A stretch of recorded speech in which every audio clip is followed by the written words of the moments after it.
So after you discover what command voice is, you'll be well prepared to make sure that the narration of your presentation is engaging. So don't forget, as I already mentioned, that you want to include safety information in your video where appropriate. I mean, in my student's video where she advised that her users use caution when using scissors, that was more to fulfill a requirement of our assignment than something that she might actually need to mention in a video that was circulated on YouTube. So be realistic and appropriate.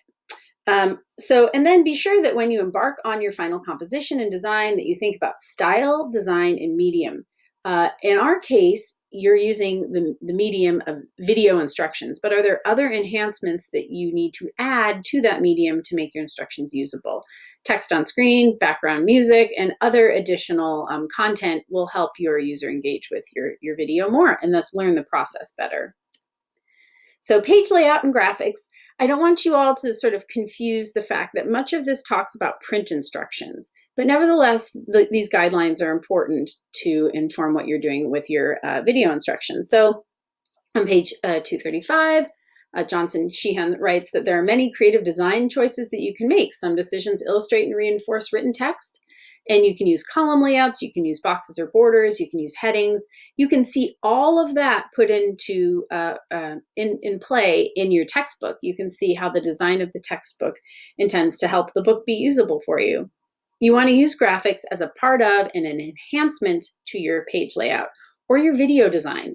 So in text in particular, and you see this demonstrated in your textbook, all of the graphics are numbered and titled.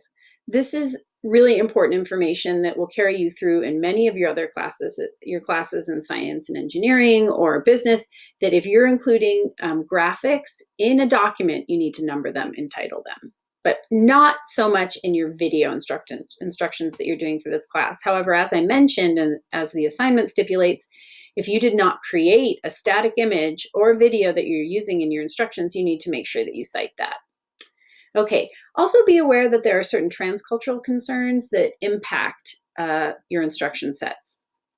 Are there verbal considerations? Will users be using these who don't have English as their first language? Are there certain icons that would not be recognizable to a user from another culture? One pretty well-known example is a stop sign. That's pretty ubiquitous. In our culture, we know that that shape, that color means stop. Similarly, a thumbs up on Facebook, we know that that particular icon looks like a thumb, means good job, but are there any contexts in which that would be confusing? So think about all the icons that we have in our culture and that you might use and whether they would be confusing or not. So this is to say, use all of the images carefully in your video instructions and in print instructions when you create them.